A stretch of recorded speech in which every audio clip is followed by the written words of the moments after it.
하나님 말씀은 야고보서 4장 1절에서 6절 말씀까지입니다. 야고보서 4장 1절에서 6절, 제가 가진 성경으로 신약 374쪽에 있습니다. 다 같이 읽겠습니다. 너희 중에 싸움이 어디로부터, 다툼이 어디로부터 나느냐? 너희 지체 중에서 싸우는 정욕으로부터 나는 것이 아니냐? 너희는 욕심을 내어도 얻지 못하여 살인하며 시기하여도 능히 취하지 못함으로 다투고 싸우는도다. 너희가 얻지 못함은 구하지 아니하기 때문이요 구하여도 받지 못함은 정욕으로 쓰려고 잘못 구하기 때문이라.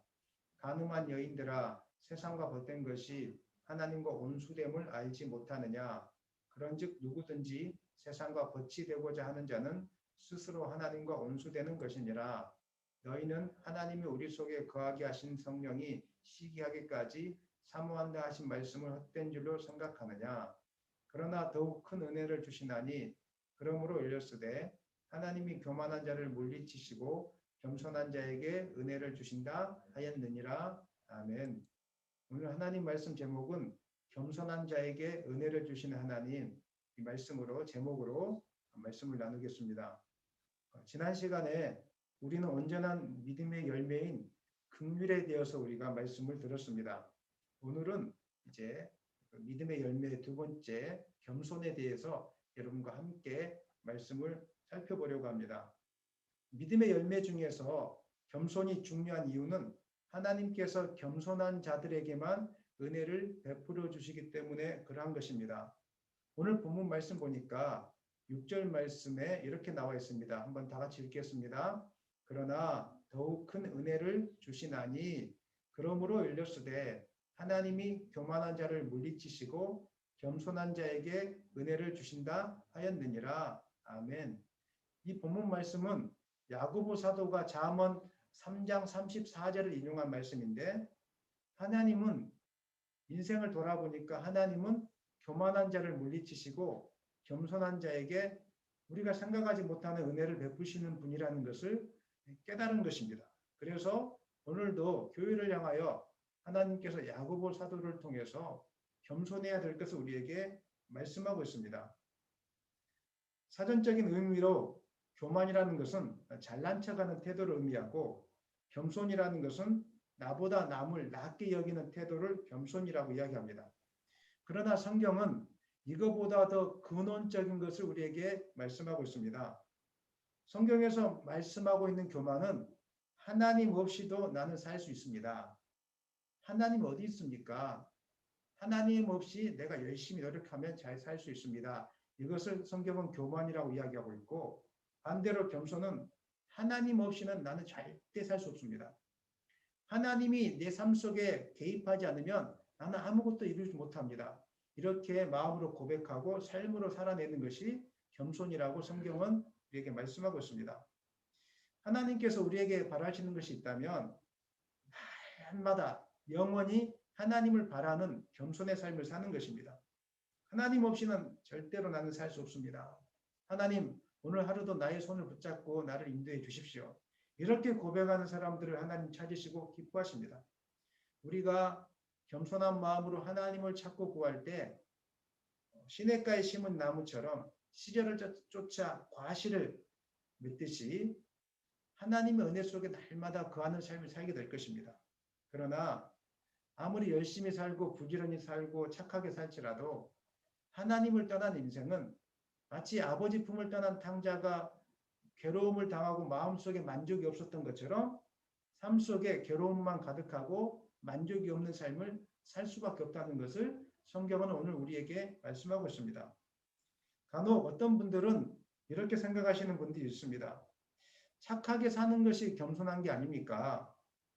그런데 착하게 사는 분들 가운데 고통당하는 모습을 보면서 하나님이 계시다면 어떻게 저렇게 천사처럼 착한 분들이 고통을 당할 수 있느냐고, 하나님이 계시지 않기 때문에 저렇게 착한 분들이 고통을 당한 거라고 이렇게 원망하는 소리를 우리는 간혹 가다가 듣게 되어집니다. 그리고 교회 안에서 열심히 착하게 봉사도 하고 섬기는데 그런 분들이 고통을 당할 때마다 착하게 사는데 왜 하나님은 저분들에게 고통을 주느냐고, 뭐가 문제냐고 이렇게 하시는 분들이 있습니다. 이분들은 착한 것과 하나님 안에서 겸손한 것을 구별하지 못하고 있는 것입니다. 착한 것과 겸손한 것은 다른 것입니다. 착한 것은 하나님을 믿지 않아도 착하게 살 수 있습니다. 그러나 겸손한 것은 하나님을 믿지 않으면 겸손할 수가 없는 것입니다. 아무리 그의 심성이 착하고 고울지라도 하나님을 바라고 있지 않다면 이 인생은 지금 겸손한 삶이 아닌 것입니다. 사탄의 종 노릇하고 있는 삶이고 세상 속에서 하나님을 떠난 인생이 되는 것입니다. 중요한 것은 사람들에게 함부로 하느냐 함부로 하지 않느냐 이것이 중요한 것이 아닙니다. 가장 중요한 것은 하나님을 인정하고 있느냐 하나님을 인정하지 않고 있느냐 이 차이를 우리가 구별해야 되는 것이 더 중요한 것입니다. 아무리 힘들고 억울할지라도 고통 속에서 하나님을 인정하고 있다면 이 사람은 진정으로 겸손한 삶을 살고 있는 것입니다.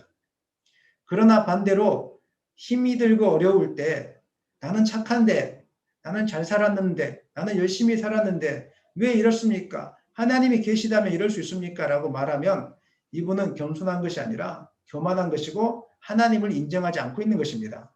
그래서 하나님의 은혜가 그분에게는 임하지 않는 것입니다. 아무리 착해도 아무리 예의 범절이 바를지라도 자신을 낳아준 부모를 인정하지 않고 부모의 말을 거역한다면 과연 그 사람을 향하여 인간됨이 바르다 이렇게 말할 수 있겠습니까? 마찬가지로 세상에서 아무리 착하고 예의 범절이 바를지라도 그 인생이 하나님을 떠난 인생이라면 그 사람은 하나님 앞에서 바른 인생이 아니고 그 사람은 하나님 앞에서 겸손한 삶이 아니라 교만한 사람이라고 성경은 우리에게 말씀하고 있는 것입니다. 그의 공동체 안에서 열심히 예배하고 섬기고 봉사하는데 교회 밖에 나와서 직장에서 사업체에서 가정에서 가까이에 계신 분들에게 함부로 하고 있다면 이분은 지금 하나님을 믿는 것도 아니고 의지하는 것도 아니고 바라보는 것도 아니고 이분은 겸손한 것도 아니고 교만한 삶을 살고 있습니다. 많은 분들이 교회 안에서는 착하게 보이고 교회 안에서는 믿음이 있는 것처럼 보이는데 밖에 나가서 그렇게 살지 못하는 것은 그의 시선이 하나님을 향하지 못하고 그의 시선이 사람들을 향해 있기 때문에 많은 사람들 앞에서는 자기의 믿음을 인정받고 싶어하고 많은 사람들 앞에서는 자기의 성품을 인정받고 싶어하기 때문에 감추고 있는 것이지 사실 속사람은 하나님을 의지하는 것도 아니고 바라보는 것도 아닙니다. 그래서 교회 안에서 자랐는데 교회 안에서는 장로님으로 권사님으로 목사님으로 인정받고 있는데 밖에 나가서는 가족들에게 또 직장 동료들에게 함부로 말하고 함부로 하고 있다면 분을 참지 못하고 있다면 이 사람은 지금 시선이 하나님이 아닌 사람을 향하고 있기 때문에 성경은 이 사람을 겸손한 사람이 아니라 교만한 사람이라고 정의하고 있는 것입니다. 문제는 이렇게 사시는 분들이 교회 안에 종종 많이 보이는 데 있습니다. 교회의 위기는 숫자가 줄어가는 것이 위기가 아니라 하나님을 인정하는 진정한 겸손이 아니라 하나님을 인정하지 않으면서도 사람들만 의식하면서 하는 가짜 겸손이 많다는 데 있는 것입니다. 이런 사람이 많으면 교회 안에 분열과 갈등이 끊이지 않습니다.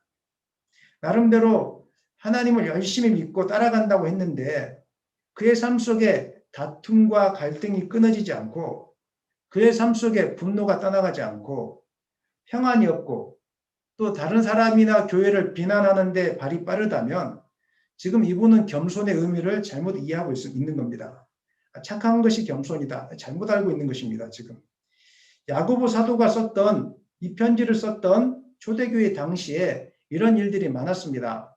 하나님을 섬기는 겸손에 대한 잘못된 이해가 있었기 때문에 교회 안의 분열과 다툼이 끊이지 않았습니다. 그래서 4장 1절에서는 이렇게 이야기하고 있습니다. 한번 읽어보겠습니다. 너희 중에 다툼이 어디로부터 나느냐? 너희 지체 중에서 싸우는 정욕으로부터 나는 것이 아니냐? 야고보서 4장에는 교회 안에 싸움이 있고 다툼이 있는 이유에 대해서 이야기하고 있는데 그 이유의 중심에 하나님을 인정하지 않은 교만이 있다는 것을 오늘 야고보 사도는 우리에게 이야기하고 있는 것입니다. 하나님은 다툼을 일으키는 분들을 향하여 교만한 자다 이렇게 이야기하고 있고 이런 자들에게는 은혜를 베풀지 않겠다 이렇게 말씀하고 있습니다.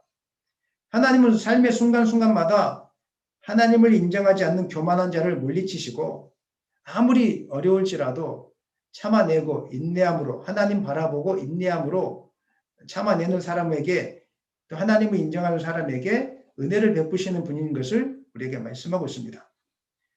우리가 잘 알고 있는 창세기에 나오는 요셉이라는 사람이 바로 그런 사람이었습니다.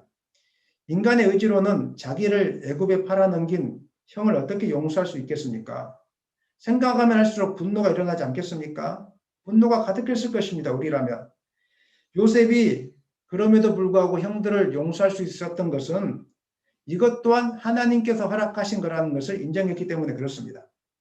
그 순간에 자기를 실망시키고 자기를 팔아넘겼던 형들을 묵상한 것이 아니라 고통의 순간에 여전히 나의 손을 붙잡고 있는 하나님을 묵상했기 때문에 요셉은 용서할 수 있었습니다. 그리고 보디발의 아내의 시험으로 인해서 감옥에 갇혀지는 상황 속에서도 얼마나 억울합니까? 자기는 정말 최선을 다해서 주인을 섬겼는데 그런 상황 속에서도 하나님을 원망하지 않았던 것, 누구를 탓하지 않았던 것은 그 순간에 하나님을 인정하는 이것 또한 하나님이 허락하셨다는 겸손함이 있었기 때문에 용서할 수가 있었고 탓하지 않았다는 것입니다. 술 맡은 간원장이 자기를 인정해주지 않았을 때도 자기를 기억하지 못했을 때도 요셉은 원망하지 않았습니다. 형들을 나중에 만났을 때도 원망하지 않았습니다. 그 이유는 그 중심에 하나님만을 바라보는 하나님만을 인정하는 진정한 겸손이 있었기 때문입니다. 여러분 삶 가운데 하나님을 항상 인정하는 이런 겸손이 있기를 예수님의 이름으로 간절히 축원합니다. 일이 잘 될 때에는 하나님께서 베풀어 주신 은혜에 감사하는 것이 겸손입니다. 하나님께서 많은 은혜를 베풀어 주셨는데 감사하지 못하고 잊어버린다면 이런 사람은 또한 교만한 자리에 있는 것입니다. 하나님이 많은 것을 베풀어 주실 때 하나님께 감사하고 하나님을 사랑하고 이런 사람이 진정으로 겸손한 사람입니다.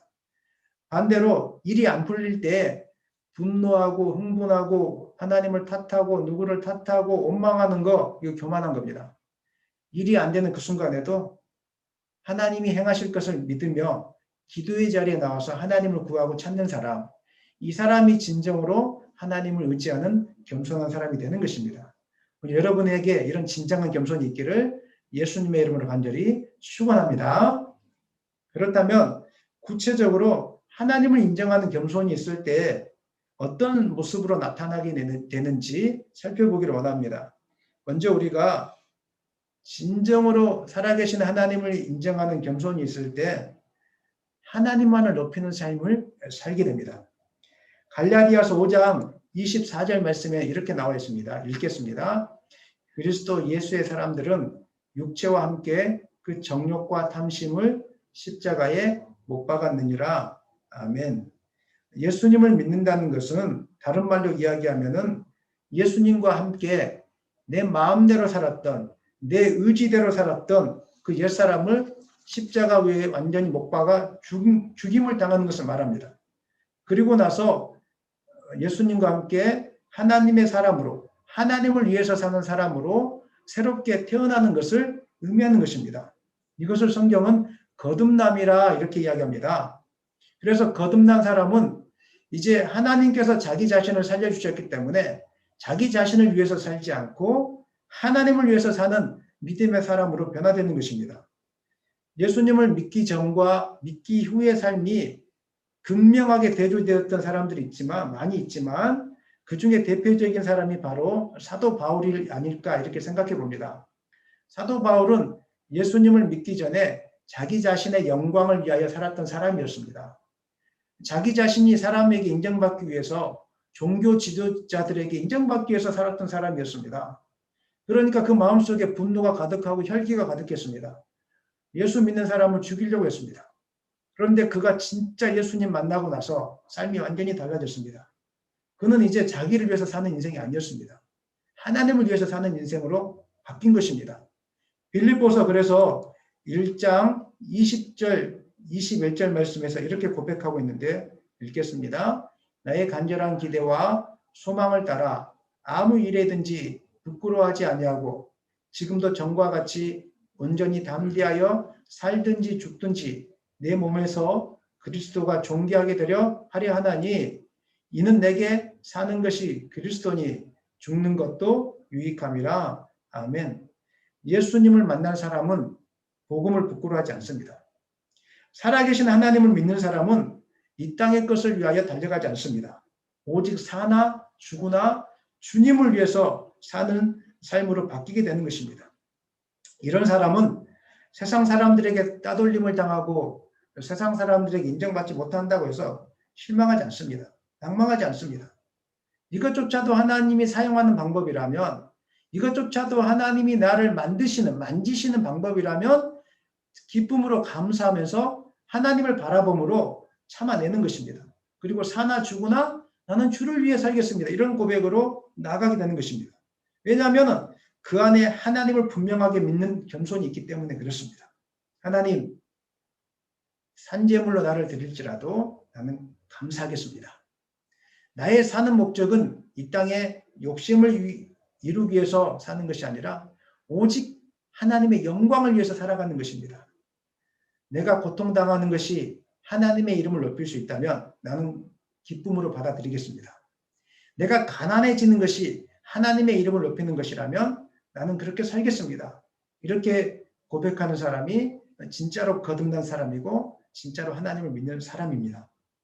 그런데 아직 온전히 거듭나지 않는 사람들은 여전히 세상에서 많은 것을 누리고 싶어하고 세상 사람들에게 인정받고 싶어하는 욕심이 우리 마음속에 가득하게 됩니다.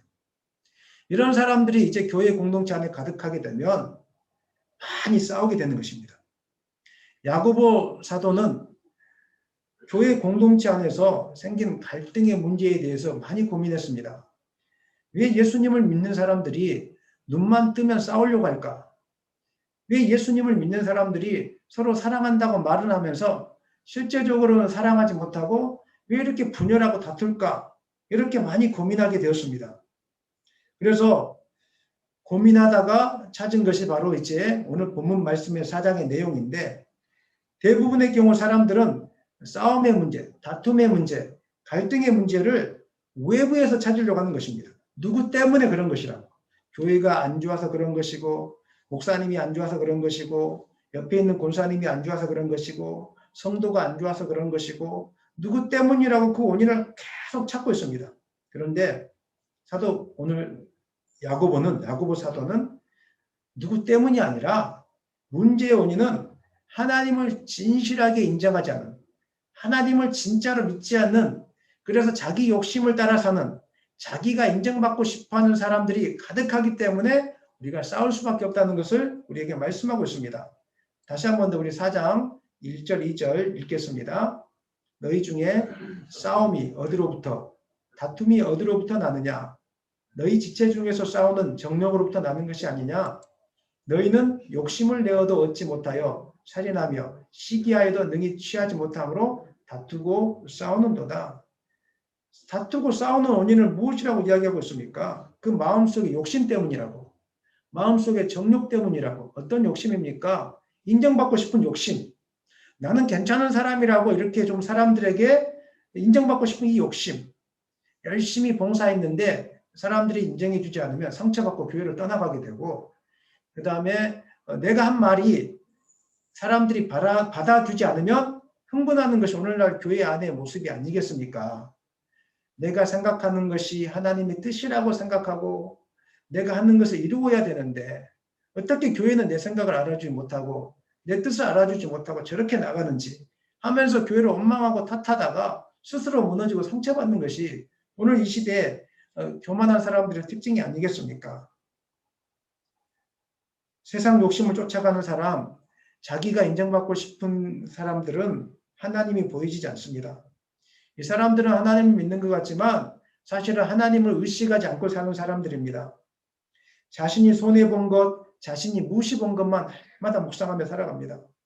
그래서 화병이 생기고 자신에게 해를 끼친 사람에게 날마다 복수의 칼날을 갈게 되는 것입니다. 만약 그 순간에 나를 달아보시고 나를 지켜보시는 하나님께로 그 시선이 향할 수 있다면 그 사람은 흥분하지 않을 것입니다. 자기가 인정받지 못했다고 해서 실망하지 않을 것입니다. 왜? 하나님은 기억하고 있기 때문에. 믿으십니까? 하나님이 기억하고 있으면 되는 게 아니겠습니까? 굳이 사람이 나를 알아줘야 되는 이유가 있겠습니까? 하나님이 나를 기억하고 계시고 나를 바라보고 계시는데 사람이 나를 인정해주지 않았다고 그렇게 실망하는 것은 아직 우리 믿음의 근원이 방향이 지금 잘못되고 있다는 것입니다. 사랑하는 여러분, 여러분이 다툼에 휘말리지 않기를 원합니다. 싸움에 휘말리지 않기를 원합니다. 분노에 휘말리지 않기를 원합니다. 하나님이 여러분을 바라보고 계시고 인정해주고 계시고 지켜주고 있습니다. 아멘입니까? 이 사실을 붙들고 나아가는 여러분 되시기를 예수님의 이름으로 간절히 축원합니다. 사탄이 우리를 가장 많이 시험하는 부분이 바로 이런 부분입니다. 하나님을 믿는 것 같지만 사실은 자기 정욕, 자기의 욕심으로 따라갈 때 자기를 인정받고 싶은 유혹에 많이 빠지거든요. 사탄은 이걸 많이 우리를 이용하며 시험합니다. 사실은 누구든지 못 먹고 못 살아서 힘든 게 아니라 인정받지 못해서 힘든 것입니다. 아이들이 학교에서 100점 맞으면 기분이 좋고 50점 맞으면 기분이 안 좋은 이유는 인정받지 못했기 때문에 그렇습니다. 만약에 모든 사람들이 50점 맞아도 인정받는 세상이 온다면 아이들은 50점 맞는다고 해서 침울해하거나 주눅들지 않을 것입니다. 인정받지 못했기 때문에 아무리 100점 맞아도 부모님이 인정해주지 않으면 그 아이는 또 침울하게 다닐 것입니다. 예수님께서 40일을 금식하시고 난 이후에 사탄이 시험했던 부분도 바로 인정에 대한 부분이었습니다. 사탄이 뭐라고 이야기합니까? 네가 하나님의 아들이거든 돌을 명하여 떡덩이가 되게 하라. 이 자존심을 자꾸 건듭니다. 그 다음에 두 번째도 성전 꼭대기에 세우고 나서 네가 하나님의 아들이거든 성전 꼭대기에서 뛰어내려서 증명해 보라는 겁니다. 사탄은 지금도 우리에게 끊임없이 이 인정받고 싶은 욕심을 시험하고 있습니다. 교회 안에서 끊임없이 사람들이 자기를 향하여 관심 가져주기를 원하고 있고 그렇지 않을 경우에는 실망하는 것이 우리의 모습인 것입니다. 때로는 하나님이 은혜를 베풀어 주셨음에도 불구하고 하나님께서 해주셨습니다. 이런 말을 고백을 하지만 뒤에는 내가 실력이 되어서 내가 조금 열심히 해서 내가 잘나서 이 말을 꼭 첨가하는 것은 나를 인정해 달라는 겁니다. 이런 교묘한 교만이 우리 가운데 숨어 있음을 우리는 깨닫게 되어지는 겁니다. 성경에는 자신이 인정받고 싶은 욕심 때문에 무너졌던 사람들의 이야기가 많이 기록되어 있는데 제가 오늘 본문 말씀을 준비하면서 생각났던 한 사람은 바로 히스기야 왕이었습니다. 히스기야 왕은 정말 하나님을 잘 섬겼었거든요. 병이 들었을 때 나는 하나님 없이는 살 수가 없습니다. 하나님 나를 불쌍히 여겨주십시오. 얼마나 하나님을 간절히 찾았는지 모릅니다. 그래서 하나님이 그를 살려주시고 15년 동안 생명을 연장시켜 주셨습니다. 문제는 죽을 병에서 회복되어졌을 때 이제 바벨론에서 사절단들을 보냈습니다. 히스기야 왕을 위로하기 위해서 많은 위로품을 가지고 보내었는데 히스기야가 잠시 그 사람들에게 하나님을 증거하기보다 자신의 위대함을 나타내 보여주고 싶었던 것 같습니다. 그래서 바벨론 사절단들에게 보여주지 말아야 될 것을 보여주었습니다. 여러분 잘 아시는 것처럼 자기가 가지고 있는 모든 군 기고와 보물들을 공개해 주면서 나는 이런 사람이야. 우리나라는 이런 실력이 있어. 이것을 보여주면서 아마 사절단들을 박수치면서 야 히스기야 왕은 대단한 분이십니다. 히스기야 왕은 높으신 분이십니다. 이런 어떤 격려와 칭찬을 받았을지도 모릅니다. 이 한 사건 때문에 물론 이 한 사건이 아닐 것입니다. 그 뒤에도 성경에는 기록되지 않았지만 히스기야가 스스로 높아지고자 하는 많은 일들이 있었을 거라고 저는 생각합니다. 하지만 성경은 이 특정한 사건을 통하여 나중에 이스라엘이 바벨론에 망하게 될 것을 하나님은 이사야 선지자를 통해서 예언하게 하셨습니다. 늘 그래서 우리는 나를 드러내고자 하는 욕심을 조심하셔야 됩니다. 나의 능력을 나타내고자 하는 욕심, 나의 실력을 인정받고 싶어하는 욕심, 이것 때문에 무너지는 경우들이 많습니다. 요즘은 자기 PR 시대라고 해서 많은 분들이 유튜브를 합니다. 조회수가 많이 올라가면 좋아하고 조회수가 떨어지면 싫어하고, 누구든지 그 아픈 순간까지도 자기를 드러내고 싶고 자기의 가치를 인정받고 싶은 욕심, 자기를 감추지 못한 이 욕심 속에 빠져 있는 세상이 아니겠는가. 근데 하나님은 그걸 진짜로 싫어한다고 성경에서 말씀하고 있는 겁니다. 그건 교만이다. 자꾸 자신을 드러내려고 하고 자신을 알리려고 하는 거, 이게 교만이다. 하나님 믿는 사람은 자신을 드러내는 게 아니라 누구를 드러낸다고요? 하나님만. 한번 저를 따라 하십시다. 하나님이 하셨습니다. 하나님이 이루실 것입니다. 이 고백이 습관처럼 여러분의 입술 가운데 나오기를 예수님의 이름으로 간절히 축원합니다. 인정받고 싶은 욕심이 찾아올 때, 나는 괜찮은 사람이라고 사람들에게 드러내고 싶을 때, 그럴 때마다 우리는 하나님을 인정하는 겸손의 자리로 돌아가야 하는 것입니다. 내가 노력해서 이만큼 살아온 것이 아니라 하나님이 나를 지켜주셨기 때문에 내가 이만큼 살아온 것이다. 나는 가능성이 없는데 하나님이 나를 이만큼 지켜주셨기 때문에 내가 이만큼 산 것이다.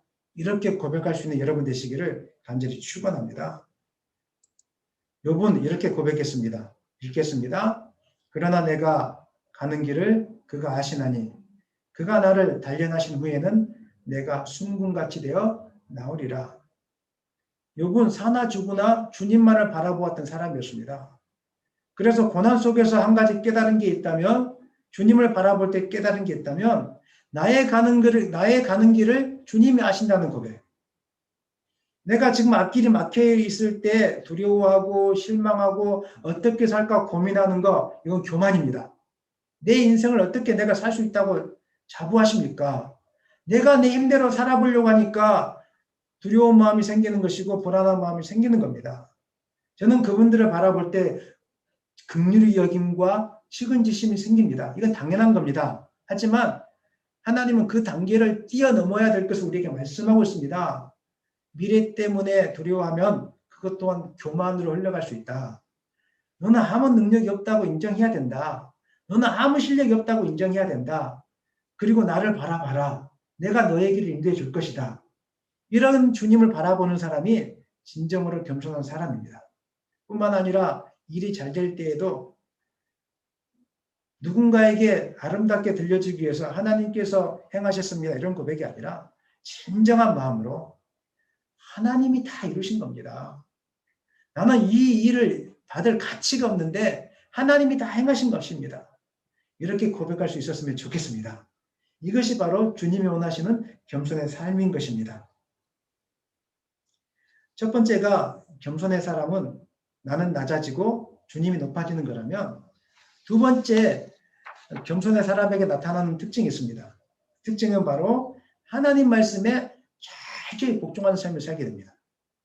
하나님만을 인정하는 이 겸손한 사람은 하나님의 말씀이면 묻지도 않고 따지지도 않고 철저히 복종하는 삶을 살게 되어집니다. 야고보서 4장 7절 상반절을 읽겠습니다. 그런즉 너희는 하나님께 복종할지어다. 다툼이 일어나는 교회를 향하여 너희들 마음속에 교만이 있어서 그런 거니까 이제는 교만에 빠지지 않기 위해서는 하나님 말씀 앞에 복종해야 될 것을 야고보 사도가 권면하고 있는 것입니다. 반대로 생각하면 겸손한 사람은 하나님 말씀에 철저히 복종하는 사람이라고 말씀드릴 수 있습니다. 어떤 사람이 하나님 말씀 앞에 계산하지 않고 복종할 수 있겠습니까? 여러분 어떻게 생각하십니까? 여러분 하나님 말씀에 잘 복종하고 있습니까? 순종하고 있습니까? 많은 경우는 계산을 많이 합니다. 예배 드릴 때도 나올까 말까, 헌금을 할 때도 드릴까 말까, 여러 가지 계산들을 많이 하거든요. 우리는 쉽게 이렇게 순종하지 못합니다. 왜 그럴까?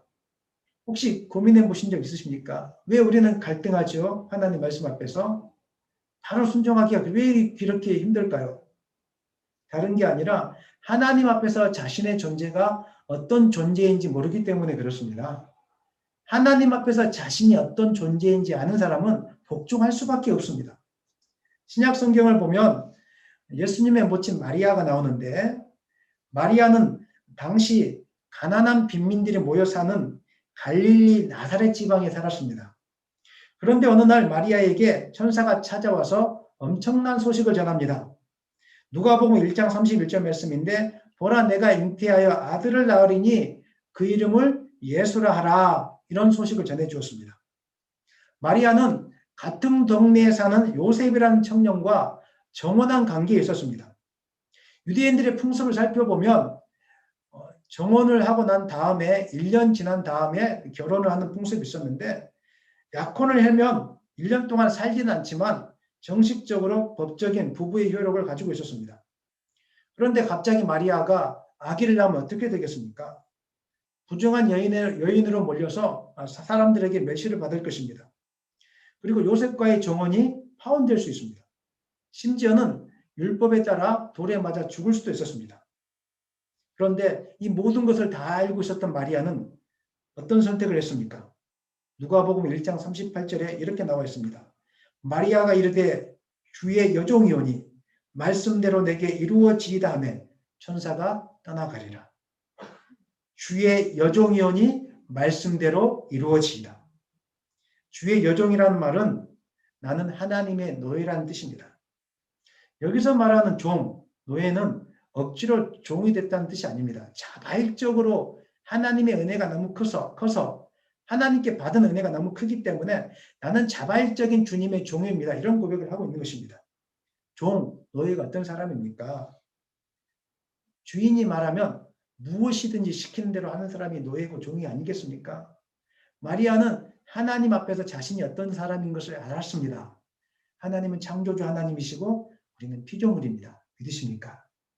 아멘입니까? 하나님은 창조주시고 내 인생을 책임져 주시는 분이십니다. 나의 모든 인생의 소유권은 하나님께 달려 있습니다.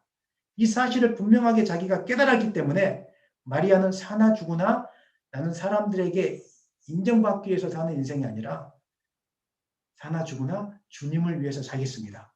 이 고백이 분명했기 때문에 주님의 종이오니 주님 말씀대로 하겠습니다. 이 고백을 할 수 있었다는 것입니다.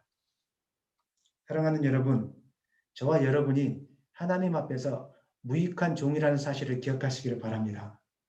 예수님은 복음서에서 이 땅을 살아갈 때 제자로서의 삶을 살 때 어떻게 살아야 될지를 제자들에게 많은 말씀을 해주셨는데 그 중에 제자로서의 삶을 살 때 무익한 종으로서 우리가 살아야 될 것을 말씀해 주셨습니다. 누가복음 17장 7절에서 10절 말씀에 나와 있는데 한번 읽어보겠습니다. 너희 중 누구에게 밭을 갈거나 양을 치거나 하는 종이 있어 밭에서 돌아오면 그더러 곧 와 앉아서 먹으라 말할 자가 있느냐? 도리어 그더러 내 먹을 것을 준비하고 띠를 띠고 내가 먹고 마시는 동안에 수종 들고 너는 그 후에 먹고 마시라 하지 않겠느냐? 명한 대로 하였다고 종에게 감사하겠느냐? 이와 같이 너희도 명령받은 것을 다 행한 후에 이르기를 우리는 무익한 종이라 우리가 하여야 할 일을 한 것뿐이라 할지니라. 아멘. 누가복음 17장 무익한 종의 비유를 보니까 이 종이 온종일 밭에서 일하고 막 돌아왔습니다. 그런데 돌아와서 수고하고 나서 쉬지 못하고 또 집에 와서 일하게 됩니다. 왜냐하면 집에 해야 될 일들이 너무 가득했기 때문에 그렇습니다. 집에 돌아와서 주인한테 너 수고했다 이렇게 칭찬을 받지도 않았습니다. 밥을 먹어야 되는데 주인은 밥을 먹고 있는데 자기는 밥을 먹지도 못하고 배는 고픈데 또 가서 일을 해야 되었습니다. 여러분 어떻습니까? 억울하지 않겠습니까? 교회 일을 나만 하고 있다고 이렇게 억울하고 있지 않습니까? 나만 이렇게 고생해야 되냐고 눈치 보면서 하나님 앞에 하나님을 섬기고 있지 않습니까? 이게 바로 무익하지 않는 무익한 종이라고 생각하지 않는 사람들, 영적으로 조금 교만이 찾아온 사람들이 하는 말들이죠. 오늘 본문 말씀에 근거하면. 근데 무익한 종은 자기가 알았습니다. 그냥 밥을 못 먹어도 이건 내가 해야 될 일이라고. 왜 그랬을까? 본문에는 말씀이 나와 있지 않지만 예수님이 말씀하신 다른 교훈의 말씀들을 살펴보면 종합해 보면 아마 이 무익한 종은 억지로 종이 된 사람이 아니라 주인에게 받은 은혜가 커서 스스로 종이 된 사람일 가능성이 많습니다. 예를 들면 이런 것입니다. 빚을 너무 많이 져서 옛날 구약시대 때는 빚을 많이 지면 못 갚으면 종으로 팔려갔거든요. 아마 그 딸이 종으로 팔려갔던 것 같습니다. 그래서 어찌할지를 모르고 있는데 한 주인이 나타나서 빚을 탕감해주고 딸을 구원해줬던 것 같습니다. 그러니까 이 종이 너무 기뻐서 주인님, 내가 자발적으로 주인님께 종이 되고 싶습니다. 주인이 이랬을 것입니다. 아니다. 나의 종이 될 필요 없다. 가서 자유롭게 살아라. 그런데 이 사람은 받은 은혜가 너무 컸기 때문에 도저히 그렇게 할 수 없어서 아니 평생 죽는 날까지 내가 갚지 못한 것을 다 갚아주신 그분을 향하여 평생 죽는 날까지 내가 섬기겠습니다. 이런 분이 그 주인한테 종으로 가게 될 경우 무엇을 조금 못 먹었다고 탓하겠습니까? 원망하겠습니까? 못 먹을지라도 최선을 다해서 주인을 섬기지 않겠습니까? 최선을 다해서 기쁨으로 섬기지 않겠습니까? 이것이 바로 겸손한 사람이고 이것이 바로 우리가 따라가야 될 무익한 종의 특징인 것을 오늘 주인 하나님 말씀은 우리에게 교훈하고 있는 것입니다. 사랑하는 여러분, 이처럼 진정으로 겸손한 사람은 자신이 한 일을 자랑하지 않습니다. 자신이 하고 나서도 내가 했다라고 말하지 않습니다. 오히려 누군가가 자신을 인정해 줄 때 목사님 참 대단하신 분이십니다. 장로님 참 대단하신 분이십니다. 집사님 참 대단하신 분이십니다. 이렇게 이야기할 때 아닙니다. 나는 아무것도 한 것이 없습니다. 하나님이 다 하셨고 나는 무익한 종으로 살 뿐입니다. 이렇게 고백하는 사람이 바로 진정으로 하나님을 믿는 사람이고 하나님을 인정하는 사람이고 겸손한 사람인 것입니다. 우리에게 겸손의 모범을 보여주신 분이 계시는데 그분이 바로 예수님이십니다. 예수님은 겸손의 종합 세트라고 우리가 알 수 있습니다. 빌립보서 2장 6절 8절 다 하는 말씀인데 한번 다 같이 읽겠습니다. 그는 근본 하나님의 본체시나 하나님과 동등됨을 취할 것으로 여기지 아니하시고 오히려 자기를 비워 종의 형체를 가지사 사람들과 같이 되셨고 사람의 모양으로 나타나사 자기를 낮추시고 죽기까지 복종하셨으니 곧 십자가에 죽으심이라. 아멘. 예수님은 하나님 앞에서 자신의 위치를 분명하게 알고 계셨습니다. 근본 하나님의 본체시지만 하나님과 동등됨을 취할 것으로 여기지 않았습니다. 그리고 자신의 뜻을 주장하지 않았고 하나님의 뜻에 철저히 순종해서 이 땅에 인간으로 오셨습니다. 그리고 십자가 위에서 우리 죄를 위하여 죽으셨습니다. 이렇게 함으로써 진정한 겸손이 무엇인지를 우리에게 직접 보여주신 것입니다. 사랑하는 여러분, 하나님을 인정하는 겸손이 있기를 소망합니다. 그리고 이해되지 않는 상황일지라도 하나님 말씀이면 분명하게 순종하는 여러분 되기를 소망합니다. 그래서 어떤 상황 속에서도 내가 인정받지 못한다고 해서 실망하지 마시고 어떤 상황 속에서도 마땅히 내가 해야 될 일을 한 것뿐이라고 고백하면서 주님을 인정할 때 겸손한 자에게 은혜를 베풀어 주시는 그 하나님의 은혜가 여러분 가운데 임하게 될 것입니다. 우리가 하나님을 인정하고 하나님을 높이고 말씀에 복종하는 겸손의 삶을 살기 위해서 이제 마지막으로 해야 될 것이 있음을 성경은 우리에게 말씀하고 있습니다. 그것은 두 마음을 품지 않고 사나 죽으나 오직 하나님만 섬기겠습니다. 주님만을 살기 위해서 살기로 결단하는 것입니다. 야고보서 4장 8절 읽겠습니다. 하나님을 가까이 하라. 그리하면 너희를 가까이 하시리라. 죄인들아 손을 깨끗이 하라. 두 마음을 품은 자들아 마음을 성결하게 하라. 야고보 사도는 4장에서 우리의 문제의 원인이 겸손하지 않기 때문이라고 이렇게 말씀한 다음에 우리가 겸손한 삶을 살기 위해서 두 마음을 품지 말고 한 마음을 품어야 될 것을 우리에게 말씀하고 있습니다. 두 마음이라는 것은 세상의 욕심을 따라 하나님을 섬기는 것을 이야기합니다. 나도 인정받고 싶고 하나님도 인정해드리고 싶고 세상의 부귀영화도 누리고 싶고 그 다음에 또 하나님 앞에 순종하기도 싶고 주일날 예배도 드려야 할 것 같고 가족들과 여행도 가고 싶고 주님의 말씀에 순종하고 싶은데 손해보기는 싫고 봉사하고 싶은데 남이 알아주지 않는 곳에는 있기 싫고 봉사하다가 무시당하는 건 싫고 복음을 전하고 싶은데 사람들 때문에 부끄러워서 아무 말도 못하고 이러지도 못하고 저러지도 못하고 하나님을 섬겨야 될 것은 아는데 이러지도 못하고 저러지도 못하고 이럴 때 다시 나를 드러내고 나를 인정받고 싶어하고 내 욕심을 쫓아가는 교만이 우리 가운데 오게 됩니다. 성경은 그래서 두 마음을 품는 것은 아직 거듭나지 않는 상태에 있는 것이고 하나님을 인정하지 않는 교만 가운데 머물러 있는 것임을 우리에게 말씀하고 있습니다. 사랑하는 여러분, 믿음은 결단이라는 것을 기억하시기를 바랍니다. 결단하지 않으면, 주님을 따르기로 결단하지 않으면 우리는 온전히 하나님을 바라볼 수가 없습니다. 결단하지 않으면 하나님 앞에 겸손한 삶을 살 수 없습니다. 금세 사단의 유혹에 넘어가서 우리는 또 쓰러지고 넘어지게 될 것입니다. 그래서 여호수아에서 24장에서 여호수아는 백성들에게 둘 중에 하나를 택하라 이렇게 말씀하고 있는데 여호수아서 24장 15절 읽겠습니다. 만일 여호와를 섬기는 것이 너희에게 좋지 않게 보이거든 너희 조상들이 강 저쪽에서 섬기던 신들이든지 또는 너희가 거주하는 땅에 있는 아모리 족속의 신들이든지 너희가 섬길 자를 오늘 택하라. 오직 나와 내 집은 여호와를 섬기겠노라 하니. 아멘. 사랑하는 여러분, 믿음은 결단입니다. 하나님 앞에 겸손한 사람은 이것도 하고 저것도 하는 우유부단한 삶을 살지 않습니다. 하나님 앞에 겸손한 사람일수록 신앙의 문제 앞에서는 철저히 단호합니다. 세상과 나는 관계도 없고 구속한 주만 바라보는 삶을 삽니다.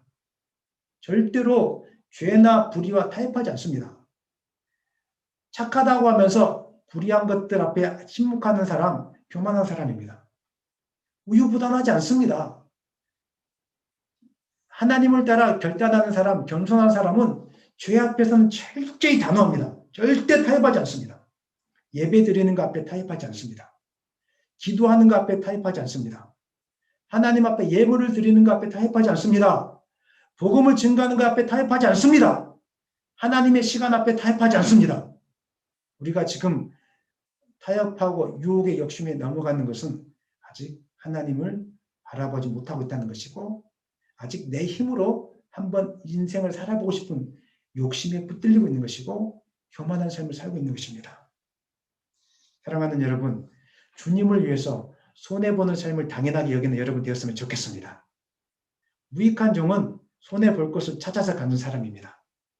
세상 보기에 아무 유익이 없는 그곳을 스스로 찾아가는 사람이 바로 무익한 종의 특징이고 겸손한 사람의 특징입니다. 비록 주님을 믿다가 따라가다가 인정받지 못하고 무시당할지라도 그것으로 인해서 주님의 이름이 높아지고 주님 나라가 확장될 수 있다면 그것을 기쁨으로 받아들이는 것이 진정한 겸손의 사람의 특징인 것입니다. 올 한 해 여러분들이 겉으로 보여지는 착함의 신앙을 뛰어넘기를 소망합니다. 착한 것으로는 하나님의 뜻을 이룰 수 없고 착한 것만으로는 하나님의 은혜를 받아 누릴 수 없습니다. 착한 것을 뛰어넘어서 주님을 따르는 길 앞에서 단호한 믿음의 결단이 있어지기를 소망합니다. 그래서 나와 내 집은 여호와를 섬기겠습니다. 이 고백이 분명해지기를 원하고 혹시 하나님의 부르심 앞에 날마다 새벽 제단을 쌓아야 될 분들이 있다면 저는 여러분들이 다 날마다 새벽 제단을 쌓기를 원하지만 새벽 제단을 쌓아야 될 분들이 있다면 결단하고 나오기를 원합니다. 그리고 하나님 앞에 드려야 될 것이 있다면 계산하지 말고 분명하게 결단하고 드리기를 소망합니다. 비바람이 앞길을 막아도 아니 그런 순간이 온다고 할지라도 하나님 없이는 나는 절대로 살 수 없습니다. 하나님 없이는 나는 오늘 하루도 일어날 수가 없습니다. 이런 고백이 있을 때 겸손한 자에게 은혜를 주시는 하나님을 경험하게 될 것입니다.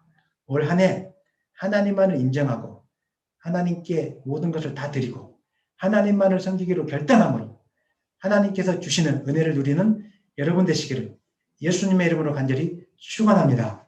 아멘. 우리 이 시간 같이 합심하여 같이 기도하겠습니다.